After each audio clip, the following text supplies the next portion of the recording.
గణేశాయ నమః, గాయత్రీదేవ్య నమః, మహాసరస్వతి నమః, మాతాపితృభ్యో నమః.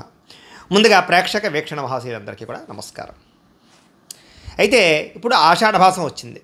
ఈ ఆషాఢమాసంలో ప్రతి స్త్రీ కూడా ఖచ్చితంగా గోరింటాకు పెట్టుకుంటూ ఉంటుంది. అయితే ఎవరి ఇంట్లో అయితే గోరింటాకు చెట్టు ఉంటుందో వాళ్ళకి చాలా డిమాండ్గా ఉంటుంది ఇప్పుడు ప్రస్తుతం. నాకు తెలిసి ఈ పాటికే చాలా గోరింటాకు చెట్లు ఒలిచేసి ఉంటారు.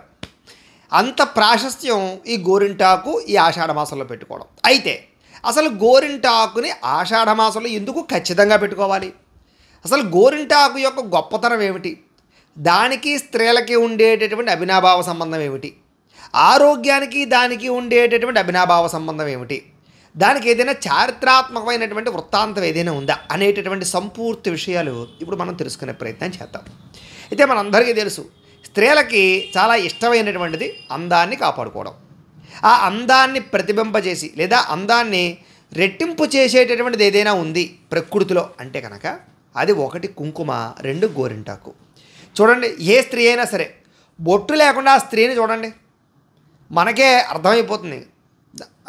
మనం వేరేగా మాట్లాడుకోకూడదు, కానీ ఆ అందం అనేటటువంటిది తగ్గిపోతుంది.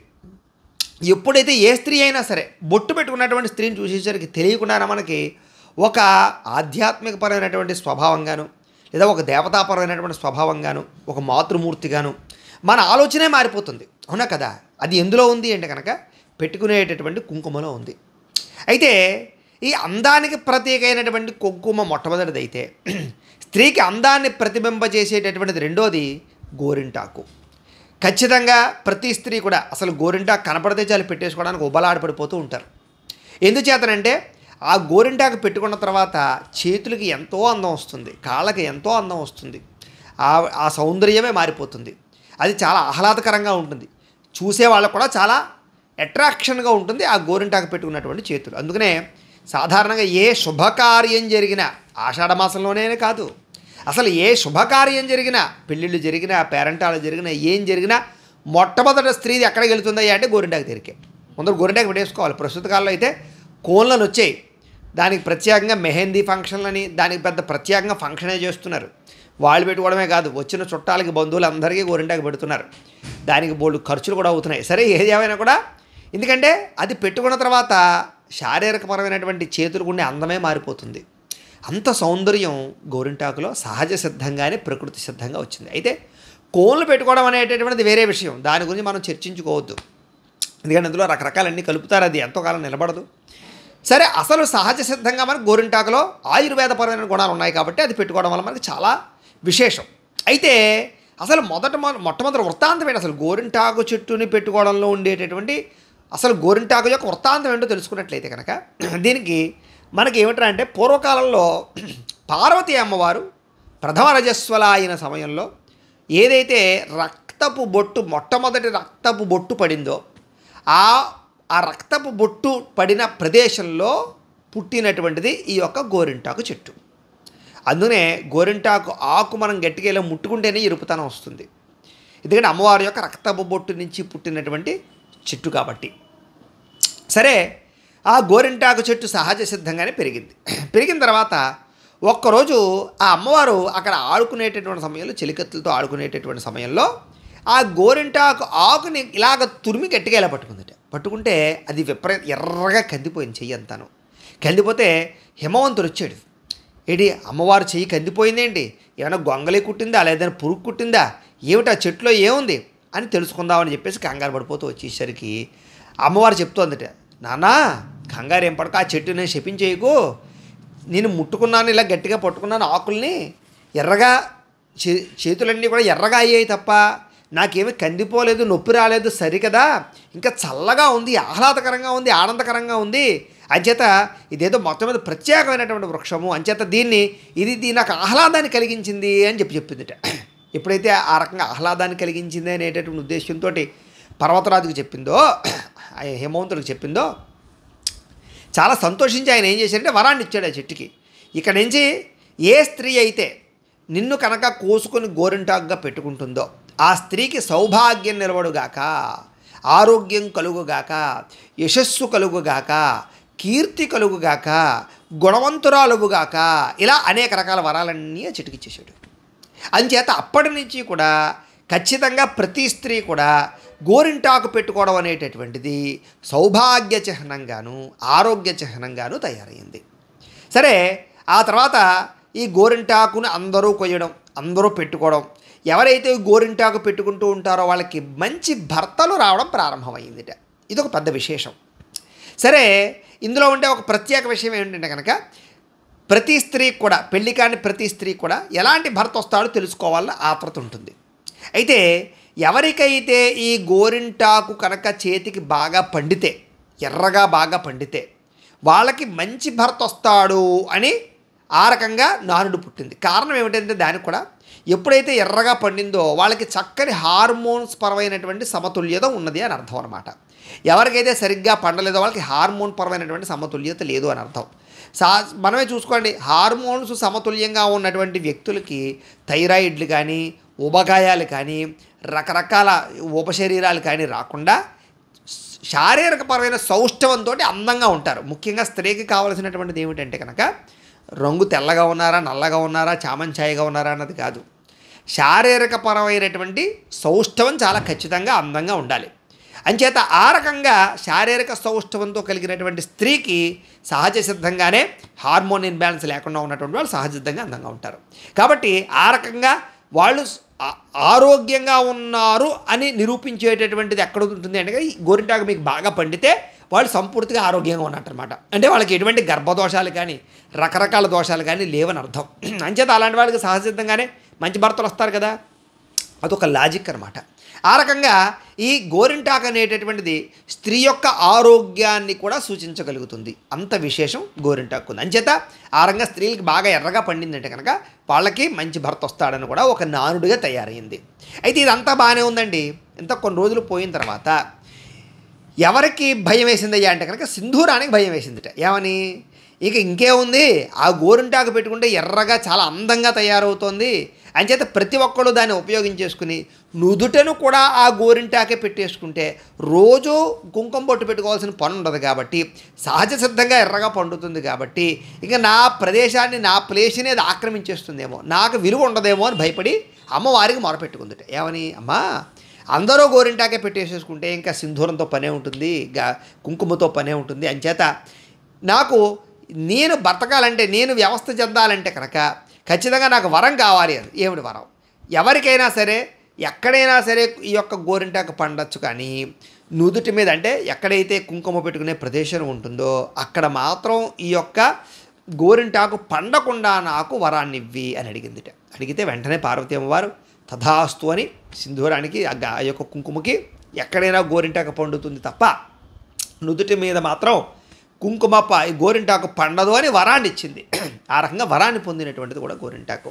అయితే ఇంకొక విశేషం ఉంది. పార్వతీ అమ్మవారు దీనికి ఒక వరాన్ని ఇచ్చింది. ఏమిటంటే కనుక ఎవరైతే ఆషాఢమాసంలో గోరింటాకు పెట్టుకుంటారో వాళ్ళకి సౌభాగ్యం కలుగుతుంది, దీర్ఘ సౌమంగళ్యత్వం కలుగుతుంది అని. కారణం ఏమిటయ్యా అన్నట్లయితే కనుక పూర్వకాలంలో సంవత్సరానికి ఒక్కసారైనా గోరింటాకు ఎందుకు పెట్టుకోవాలనుకుంటారంటే కనుక పార్వతీ అమ్మవారు సంవత్సరానికి ఒక్కసారి పుట్టింటికి వెళ్ళేదిట. ఎందులోనూ ఆషాఢమాసంలో. సాధారణంగా చూడండి, కొత్త పెళ్లి కూతురులు ఆషాఢమాసంలో అత్తారింట్లో ఉండరు. ఎక్కడుంటారు? పుట్టింట్లో ఉంటారు. కారణం ఏమిటంటే అత్తారు దాటిన గడప కోడలు దాటకూడదు అని ఇలా అనేక రకాల సెంటిమెంట్లు మనకు ఉంటాయి. కాబట్టి వీడి ప్రభావం రీత్యా ఖచ్చితంగా పుట్టింట్లోనే ఉంటారు. పుట్టింటికి వచ్చిన తర్వాత ఖచ్చితంగా గోరింటాకు పెట్టుకోవడం అనేటటువంటిది సాంప్రదాయం. ఈ సాంప్రదాయం ఎక్కడ మొదలైందయ్యా అంటే కనుక పార్వతీ అమ్మవారి దగ్గర నుంచి మొదలైంది. ఆవిడ పుట్టింటికి వెళ్ళినప్పుడు చక్కగా గోరింటాకు చూసి, ఎందుకంటే పుట్టింట్లోనే గోరింటాకు చెట్టు ఉంది కాబట్టి గోరింటాకు పెట్టుకోవడం మొదలుపెట్టిందిట. అప్పటి నుంచి కూడా పార్వతీ అమ్మవారు ఏం చెప్పిందండి, ఎవరైతే ఆషాఢమాసంలో ఈ గోరింటాకుని పెట్టుకుంటారో లేదా పుట్టింటికి వచ్చో, లేకపోతే పుట్టింటికి అవ్వక్కలేదు ఎక్కడైనా సరే పెట్టుకోవచ్చు. అంటే మొట్టమొదటి సంవత్సరం అయితే పుట్టింటికి వస్తారు కానీ ప్రతి సంవత్సరం వెళ్ళిపోరు కదా.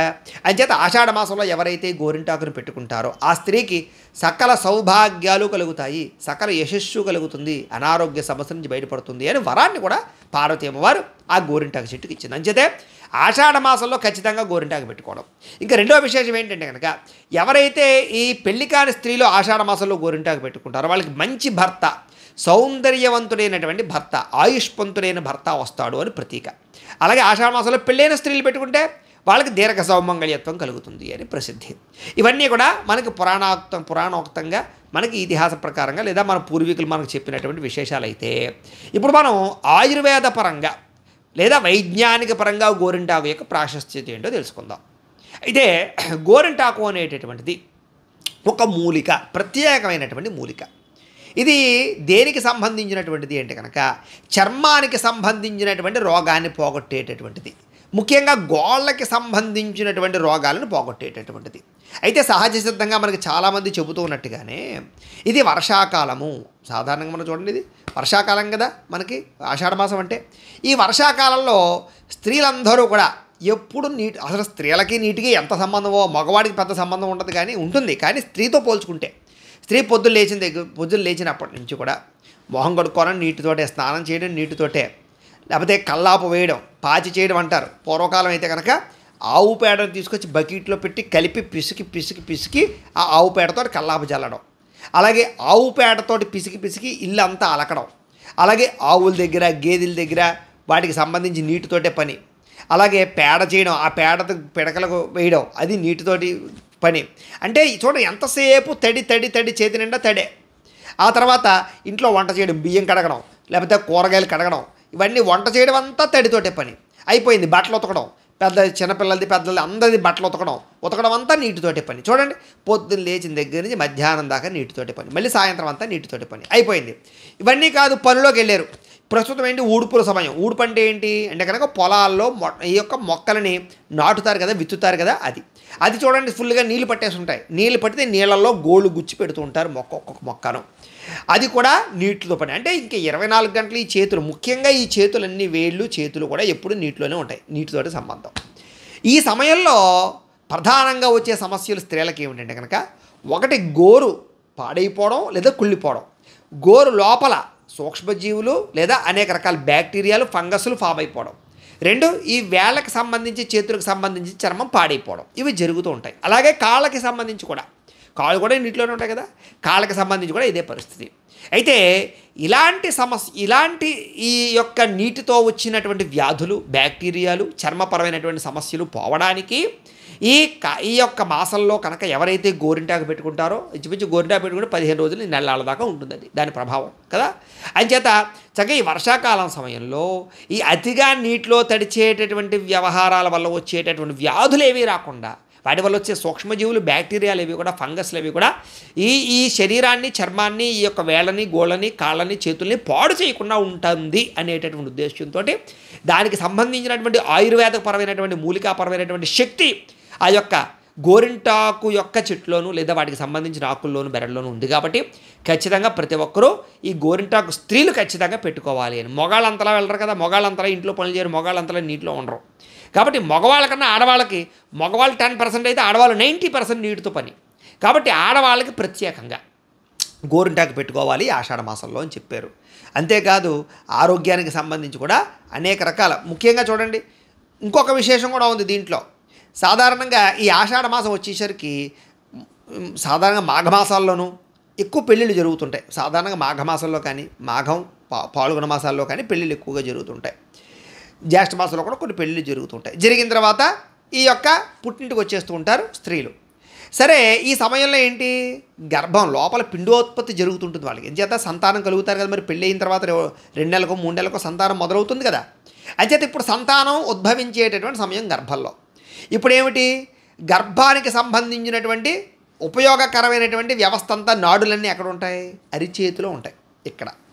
అందుకని ఎప్పుడైతే గోరింటాకు పెట్టుకుంటామో, వేళ్ళకి ఎప్పుడైతే గోరింటాకు పెట్టుకుంటామో, ఇక్కడ వేడిని లాగేటటువంటి గుణం గోరింటాకు ఉంటుంది. అంటే ఉష్ణాన్ని తీసుకునేటటువంటి శక్తి గోరింటాకు ఉంటుంది, శీతలాన్ని కలగజేసే శక్తి.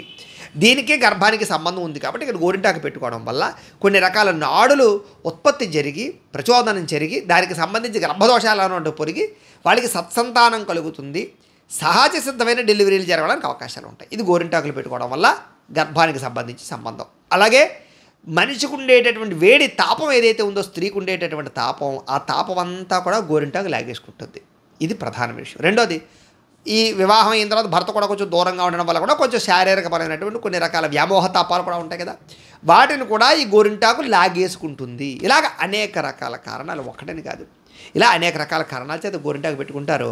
అన్నిట్లోనూ ప్రధానంగా ఏ స్త్రీ అయితే గోరింటాకు పెట్టుకుంటుందో ఆ స్త్రీ శారీరకపరమైనటువంటి సౌందర్యం కూడా రెట్టింపు అవుతుంది. చేత స్త్రీకి ముఖ్యంగా కావాల్సింది ఏమిటి అంటే కనుక శారీరక సౌందర్యం పట్ల ఆసక్తి ఎక్కువ ఉంటుంది. అందుకనే మగవాడికి అలంకారాలు ఏమీ లేవు, ఆడవాళ్ళకి అన్ని రకాల అలంకారాలు. కాబట్టి చక్కగా ఏ స్త్రీ అయితే చక్కగా ఈ గోరింటాకు పెట్టుకుంటుందో అది తెలియని ఆహ్లాదాన్ని, ఉత్సాహాన్ని, చైతన్యాన్ని ఇస్తుంది, తెలియని ఉత్తేజాన్ని కలగజేస్తుంది, శారీరక సౌందర్యాన్ని పెంపొందింపజేస్తుంది. ఎప్పుడైనా గుర్తుపెట్టుకోండి, ఏ స్త్రీకి అయితే అందం ఉంటుందో ఆ అందం ఆత్మవిశ్వాసాన్ని పెంచుతుంది. ఆ స్త్రీయే తొందరగా డెవలప్ అవుతుంది, సమాజంలో వ్యవస్థ చేయగలుగుతుంది. అలానే అందంగా లేనటువంటి వాళ్ళు ఆత్మవిశ్వాసం లేదా అని కాదు, ఈ ఈ అందం అనేది ఒక ప్రత్యేకమైనటువంటి బూస్ట్ ఇవ్వడానికి కారణం అన్నమాట.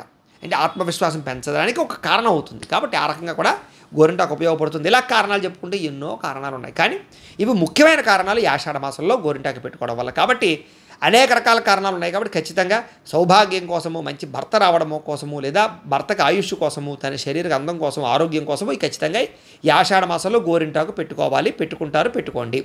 కాకపోతే ఏమిట్రా అంటే కనుక మొత్తం చెట్లన్నీ విరిపేసి దూసేసి ఏదో చేసేయడం కాదు. ఎప్పుడైనా సరే చెట్లు విరిపేయకూడదు. ఆ యొక్క ఆకులు తెంపుకోండి, మళ్ళీ వచ్చేస్తాయి. అంతేకాని చెట్లు కొమ్మలు విరగొట్టేశారనుకోండి మళ్ళీ రావడం కష్టం. అంచేత అసలే గోరింటాకు మొక్కలు అరుదుగా అయిపోతున్నాయి. కాబట్టి ఆ రకంగా అందరూ కూడా చక్కగా ఈ ఆషాఢ మాసంలో గోరింటాకు పెట్టుకుని సకల ఐశ్వర్య భోగభాగ్యాలకి పాత్రలే ఆనందంగా ఉండాలి మనస్ఫూర్తిగా ఆశిస్తూ ఇలా అనేక రకాల విషయాలు ఉంటాయి. ముఖ్యంగా మీ జాతకం ఏదైనా తెలుసుకోవాలని ఉద్దేశం ఉన్నట్లయితే కనుక మీ లేదా మీ యొక్క వివాహ సంబంధాలు కానీ లేదా వివాహ పొంతలకు సంబంధించిన విషయాలు కానీ ఏమైనా తెలుసుకోవాలన్నట్లయితే కనుక మమ్మల్ని సంప్రదించవచ్చు. మా ఫోన్ నెంబర్ కానీ లేదా మా వాట్సాప్ నెంబర్ కానీ సంప్రదించవచ్చు అని తెలియజేస్తూ గోబ్రాహ్మణేభ్యః శుభమస్తు నిత్యం లోకా సమస్తాః సుఖినో భవంతు. స్వస్తి.